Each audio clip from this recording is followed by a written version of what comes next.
ഞങ്ങൾക്ക് ഞങ്ങളുടെ പിന്നീട് പഞ്ചായത്ത് ഇപ്പോൾ സാമ്പത്തികമായിട്ട് വളരെ മോശമാണ്, നിങ്ങൾ ഇത്തിരി പണം തരണമെന്ന് പറഞ്ഞ് എന്താണ് എൻ്റെ ലോജിക്ക്? ഇതൊക്കെ നമ്മളിങ്ങനെ ഈ ആളുകൾ ഇപ്പോൾ ഈ ചെറുപ്പക്കാരിങ്ങനെ ചുമ്മാ ഇങ്ങനെ നടക്കുകയാണ്, അവർ വന്നിങ്ങനെ സന്നദ്ധ സേവനം നടത്തുമെന്ന് പറഞ്ഞ് നടക്കുന്ന കാര്യമാണ്. എന്താണ് സർക്കാർ ആദ്യം 2 വർഷം ഈ റിപ്പോർട്ട് പിന്നീട് അസംബ്ലി വച്ചില്ല. 2 വർഷം കഴിഞ്ഞ ശേഷം അസംബ്ലിയിൽ പറയുകയാണ് ഞങ്ങൾ ഇതിലുള്ള ശുപാർശകളിൽ പ്രത്യേകിച്ച് ഈ നികുതി നിർദ്ദേശങ്ങൾ അല്ലെങ്കിൽ അതെല്ലാം ഏതാണ്ട് അംഗീകരിക്കുന്നു. ഇപ്പോൾ രൂക്ഷമായിട്ടുള്ളൊരു ധനപ്രതിസന്ധിയാണ് സംസ്ഥാനം അഭിമുഖീകരിക്കുന്നത്. നമ്മളതിനെപ്പറ്റി ചർച്ച ചെയ്തിട്ടുണ്ട്. വളരെ രൂക്ഷമായിട്ടുള്ള കരകയറാൻ കഴിയാത്ത ധനപ്രതിസന്ധി. അതായത് ഈ സംസ്ഥാന ധനകാര്യ കമ്മീഷൻ എന്ന് പറയുന്നത് കേന്ദ്ര ധനകാര്യ കമ്മീഷൻ പോലെ ഒരു കോൺസ്റ്റിറ്റ്യൂഷണൽ കമ്മീഷനാണ്. അല്ലാതെ ഈ പണം പിരിച്ച് ധനസ്ഥിതി മെച്ചമാക്കുക എന്നുള്ള ഒരു നിർദ്ദേശം കേട്ടുകേൾവിയില്ലാത്ത ഒരു കാര്യമാണ്.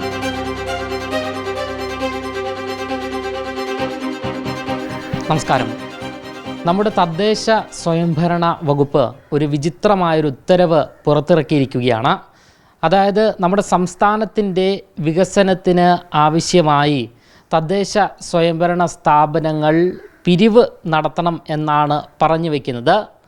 6ാം ധനകാര്യ കമ്മീഷനാണ് ഇത്തരത്തിൽ വകുപ്പിനൊരു ശുപാർശ നൽകുന്നത്. എന്തായാലും ഈ ഒരു വിഷയവുമായി ബന്ധപ്പെട്ട് ഇപ്പോൾ മറുനാടനോട് പ്രതികരിക്കുകയാണ് 5ാം ധനകാര്യ കമ്മീഷൻ അധ്യക്ഷനായിരുന്ന BA പ്രകാശ് സാർ. ഈ തദ്ദേശ സ്വയംഭരണ വകുപ്പ് ഇന്നൊരു വിചിത്രമായൊരു ഉത്തരവ് പുറത്തിറക്കിയിരിക്കുകയാണ്. അതായത് നമ്മുടെ വികസനത്തിന് വേണ്ടി തദ്ദേശ സ്ഥാപനങ്ങൾ സംഭാവന പിരിക്കേണ്ടതുണ്ട് എന്ന്. സത്യത്തിൽ ഒരു ധനകാര്യ കമ്മീഷൻ ഇത്തരത്തിലൊരു ശുപാർശ മുന്നോട്ട് വയ്ക്കുന്നു. ഒരു മുൻ ധനകാര്യ കമ്മീഷൻ്റെ അധ്യക്ഷൻ എന്നുള്ള നിലയിൽ ഈ ഒരു ഉത്തരവിനെ എങ്ങനെയാണ് നോക്കിക്കാണുന്നത്? അതായത് 6ാം സംസ്ഥാന ധനകാര്യ കമ്മീഷൻ കൊടുത്ത ശുപാർശകൾക്കനുസരിച്ച് അതായത് ധാരാളം സംഭാവനകൾ സ്വീകരിച്ച് വികസനം നടത്തണം എന്നുള്ള ഒരു നിർദ്ദേശമാണ് ഇന്ന് ഗവൺമെൻറ് പുറപ്പെടുവിച്ച ഒരു ഓർഡറിൽ കാണുന്നതെന്നുള്ളതാണ്. അതിനെപ്പറ്റി എനിക്ക് പറയാനുള്ളത്, അതായത് ഈ സംസ്ഥാന ധനകാര്യ കമ്മീഷൻ എന്ന് പറയുന്നത് കേന്ദ്ര ധനകാര്യ കമ്മീഷൻ പോലെ ഒരു കോൺസ്റ്റിറ്റ്യൂഷണൽ കമ്മീഷനാണ്. ആ കമ്മീഷൻ്റെ മാൻഡേറ്റ് എന്ന് പറഞ്ഞാൽ സംസ്ഥാന സർക്കാരിൻ്റെ ടാക്സസിൻ്റെ ഒരു വിഹിതം തദ്ദേശ സ്വയംഭരണ സ്ഥാപനങ്ങൾക്ക് വീതിച്ച് നൽകുക എന്നുള്ളതാണ് പ്രധാനമായിട്ടുള്ള ഒരു ചുമതല. അതോടൊപ്പം സംസ്ഥാന ധനകാര്യ കമ്മീഷൻ്റെ വേറൊരു പ്രധാനപ്പെട്ട ചുമതല സംസ്ഥാന സർക്കാരിൻ്റെ ധനസ്ഥിതി മെച്ചപ്പെടുത്താനായിട്ടുള്ള ശുപാർശകൾ കൊടുക്കുക. പ്രത്യേകിച്ച് ഈ വരുമാനവും മറ്റ് ചിലവൊക്കെ കുറച്ച് ധനസ്ഥിതി മെച്ചമാക്കാനായിട്ടുള്ള ശുപാർശ കൊടുക്കുക. ഇതാണ് ഒരു സംസ്ഥാന ധനകാര്യ കമ്മീഷൻ്റെ ശുപാർശ. അല്ലാതെ ഈ പണം പിരിച്ച് ധനസ്ഥിതി മെച്ചമാക്കുക എന്നുള്ള ഒരു നിർദ്ദേശം കേട്ടുകേൾവിയില്ലാത്ത ഒരു കാര്യമാണ്.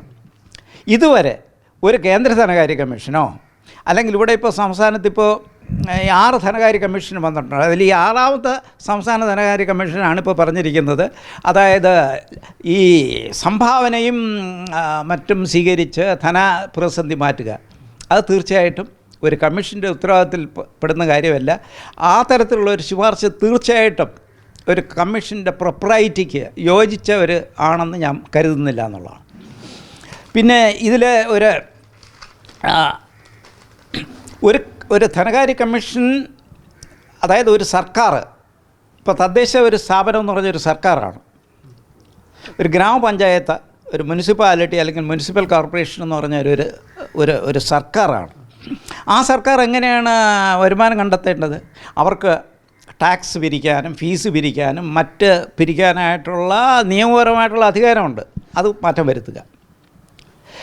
അല്ലാതെ അവർ പോയി ആളുകളുടെ അടുത്ത് നിന്ന് പണം പിരിച്ചിട്ടല്ലല്ലോ, കാണുന്ന ആളുകളുടെ അടുത്ത് പണം പിരിച്ചാണോ അവരുടെ പ്രവർത്തനം നടത്തേണ്ടത്? അത് തീർച്ചയായിട്ടും ഹൈലി ഇറഗുലറായിട്ടുള്ള ഒരു സർക്കാർ സ്ഥാപനത്തിന് ചെയ്യാൻ കഴിയാത്ത ഒരാൾ.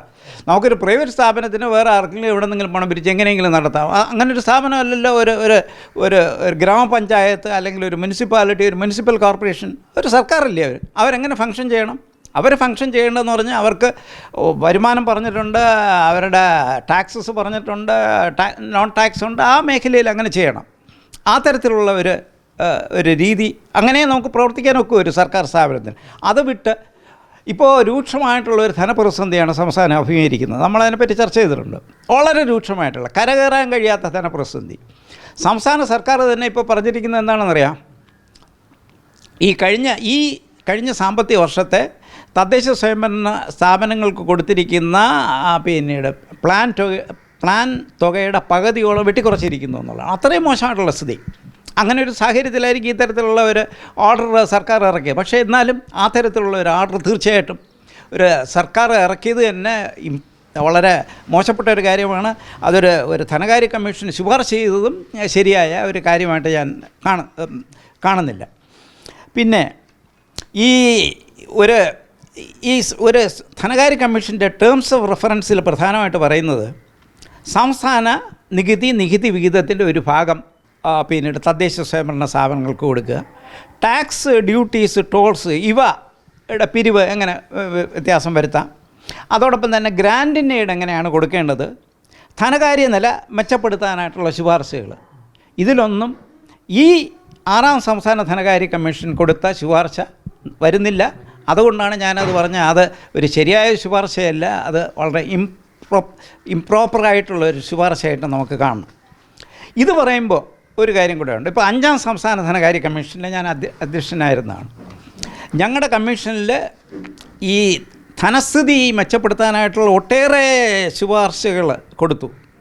പ്രത്യേകിച്ച് ഈ ഈ തദ്ദേശ സ്വയംഭരണ സ്ഥാപനങ്ങളുടെ തനത് വരുമാനം വർദ്ധിപ്പിക്കാനായിട്ടുള്ളത്. അതായത് ഈ പ്രോപ്പർട്ടി ടാക്സ് 5 വർഷത്തിലൊരിക്കൽ റിവൈസ് ചെയ്യണമെന്നാണ് പിന്നീട് ഈ കേരള പഞ്ചായത്ത് രാജ് ആക്ടിലും മുനിസിപ്പൽ ആക്ടിലും പറയുന്നത്. പക്ഷേ അതൊന്നും ചെയ്യാതെ ഏതാണ്ട് 10-20 വർഷമായിട്ട് വലിയ മാറ്റം വരുത്താതെ ഒരു സ്ഥിതി ഉണ്ടായിരുന്നു. ഞങ്ങൾ പറഞ്ഞ ഒരു റെക്കമെൻഡേഷൻ എന്താണെന്നറിയാം? പ്രോപ്പർട്ടി ടാക്സ് കൃത്യമായിട്ട് കൂട്ടണം. നിങ്ങളത് കൂട്ടിയില്ലെങ്കിൽ അതിനൊരു കോമ്പൻസേഷനായിട്ട് 5% ഈ സർക്കാർ ഈ തദ്ദേശ സ്വയംഭരണ സ്ഥാപനങ്ങൾക്ക് കൊടുക്കണമെന്നുള്ള ശുപാർശ നമ്മൾ കൊടുത്തിരുന്നു. അതോടൊപ്പം തന്നെ പിന്നീട് ഈ പ്രൊഫഷൻ ടാക്സ്, ഈ നമ്മുടെ ലോക്കൽ ഗവൺമെൻറ്റ്സിൻ്റെ ഒരു പ്രധാനപ്പെട്ട ഒരു ടാക്സാണ് പ്രൊഫഷൻ ടാക്സ്. അപ്പോൾ തൊഴിൽ നികുതി, ഈ നികുതി ഒരുപാട് വിഭാഗക്കാർ കൊടുക്കുന്നില്ല. നമ്മളിപ്പോൾ പലയിടത്തും സിറ്റിംഗ് നടത്തിയപ്പോൾ കണ്ടൊരു കാര്യം എന്ന് പറഞ്ഞാൽ അഡ്വക്കേറ്റുമാർ തീരെ കൊടുക്കുന്നില്ല. അതുപോലെ തന്നെ വേറെ ഒരുപാട് കാറ്റഗറി ആളുകൾ കൊടുക്കുന്നില്ല. അവരെയൊക്കെ ഇതിനകത്ത് കൊണ്ടുവരികയും അതിൻ്റെ ഇത് വർദ്ധിപ്പിക്കുകയും അതിൻ്റെ വരുമാനം വർദ്ധിപ്പിക്കണമെന്ന് പറഞ്ഞു. അഡ്വക്കേറ്റുമാരുടേത് കളക്ട് ചെയ്യാനായിട്ട് പ്രത്യേക ശുപാർശ തന്നെ നമ്മുടെ ഇതിനകത്ത് കൊടുത്തിരിക്കുന്നു. അതോടൊപ്പം തന്നെ മറ്റ് നികുതികളുണ്ട്.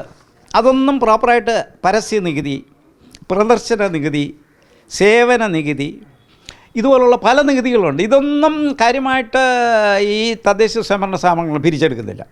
വേറൊരു കാര്യമുള്ളതെന്ന് പറഞ്ഞു കഴിഞ്ഞാൽ പല തദ്ദേശ സ്വയംഭരണ സ്ഥാപനങ്ങൾക്ക് ഹാളുകളുണ്ട്, അവർ വാടകയ്ക്ക് കൊടുത്തിരിക്കുന്ന കെട്ടിടങ്ങളൊക്കെ ഉണ്ട്.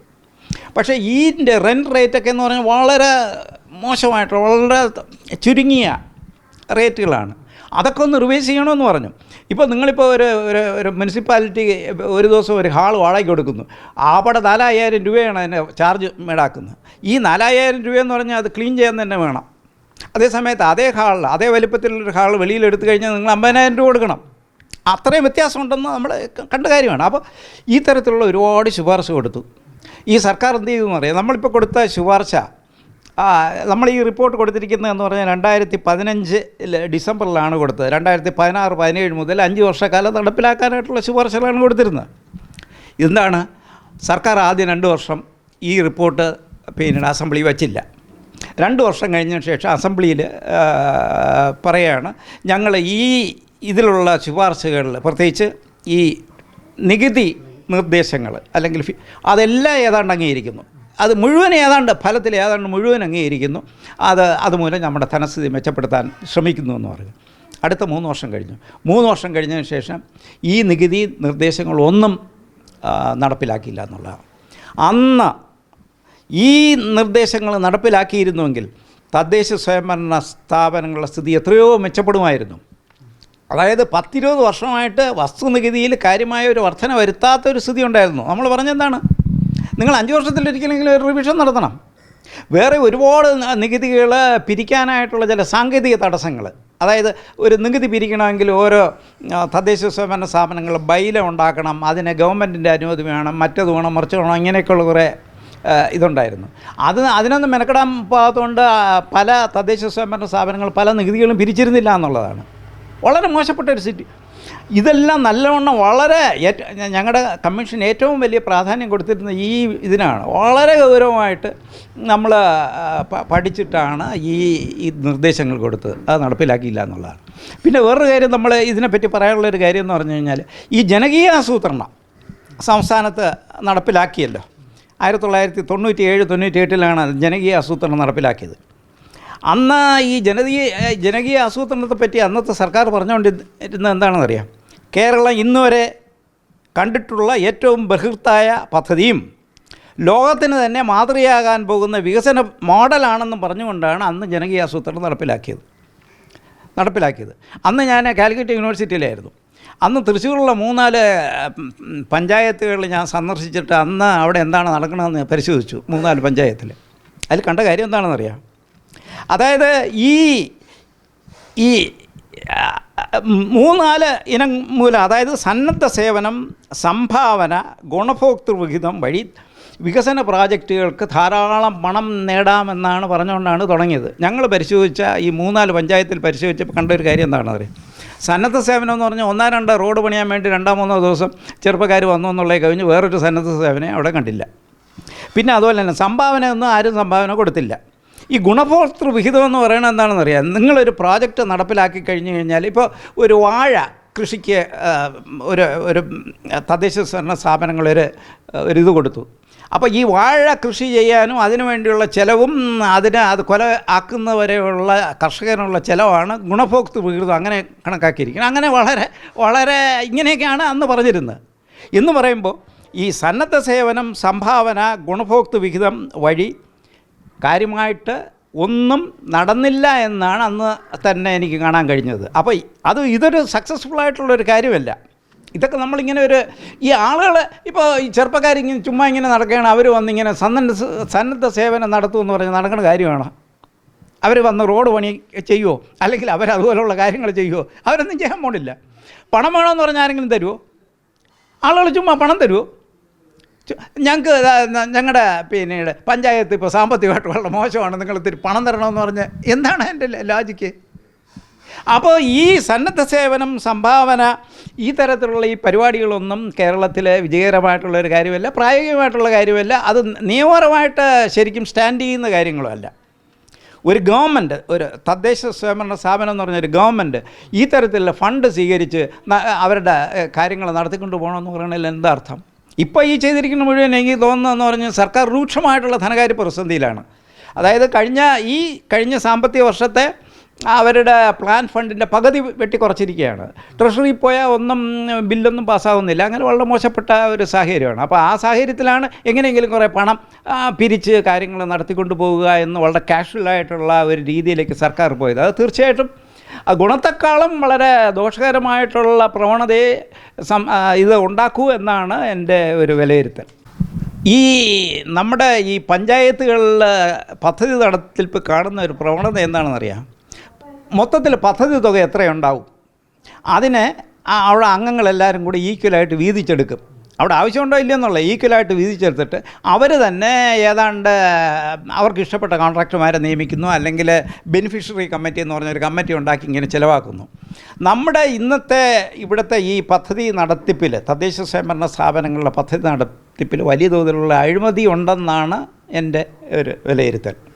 ഞങ്ങളൊരു സിറ്റിംഗ് നടത്തിയപ്പോൾ, ഒരു ജില്ലാ പഞ്ചായത്തിലൊരു സിറ്റിംഗ് നടത്തിയപ്പോൾ അവിടുത്തെ പിന്നീട് വൈസ് പ്രസിഡൻറ്റും അവിടുത്തെ എഞ്ചിനീയറും തമ്മിൽ വലിയ ചർച്ചയായിരുന്നു. വലിയ അഴിമതിയെ പറ്റിയുള്ള ചർച്ച ഞങ്ങളുടെ കമ്മീഷൻ്റെ മുമ്പിൽ വെച്ച് അവർ അവതരിപ്പിച്ചു എന്നുള്ളതാണ്.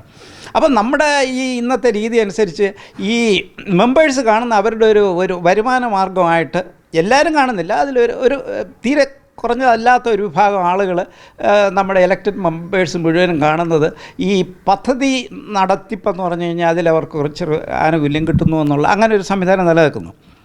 ഇത് കണ്ടുകൊണ്ട് ഞങ്ങളുടെ കഴിഞ്ഞ കമ്മീഷനിൽ തീരുമാനിച്ചൊരു കാര്യം എന്താണെന്ന് അറിയാം? അതായത് ഈ അംഗങ്ങളുടെ പിന്നീട് ശമ്പളം തീരെ കുറവാണ്, അല്ലെങ്കിൽ അവരുടെ ഓണററി തീരെ കുറവാണ്. ഉദാഹരണത്തിന് ഗ്രാമപഞ്ചായത്തിൽ പഞ്ചായത്ത് പ്രസിഡൻറ്റിന് അന്ന് 6600 രൂപയും മെമ്പർക്ക് 3500 രൂപയേ ഉള്ളൂ.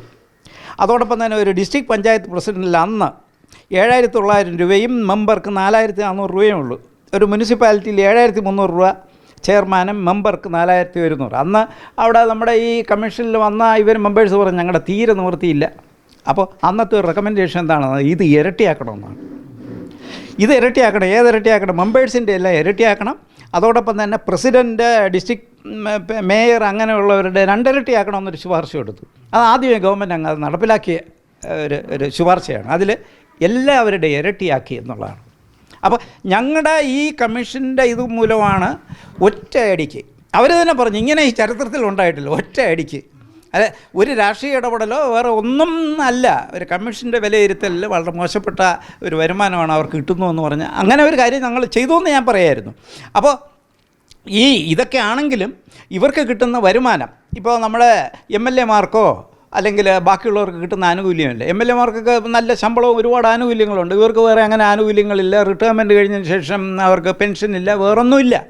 അപ്പോൾ ഇങ്ങനെയും ഒരു ആസ്പെക്റ്റ് അതിനകത്ത് നിൽക്കുന്നു. അതും മൂലം എന്താണ് ഈ പ്ലാൻ ഫണ്ടിനെ പ്ലാൻ ചിലവാക്കുന്നതിൽ നിന്ന് എങ്ങനെയെങ്കിലും കുറച്ച് പൈസ കിട്ടുക എന്നുള്ള താല്പര്യം വലിയ വിഭാഗം മെമ്പേഴ്സിനും ഉണ്ട്. അതും ശരിക്ക് നമ്മൾ അഡ്രസ്സ് ചെയ്യേണ്ട ഒരു കാര്യമാണ് എന്ന് എനിക്ക് ഞാൻ പറയാൻ ആഗ്രഹിക്കുന്നു.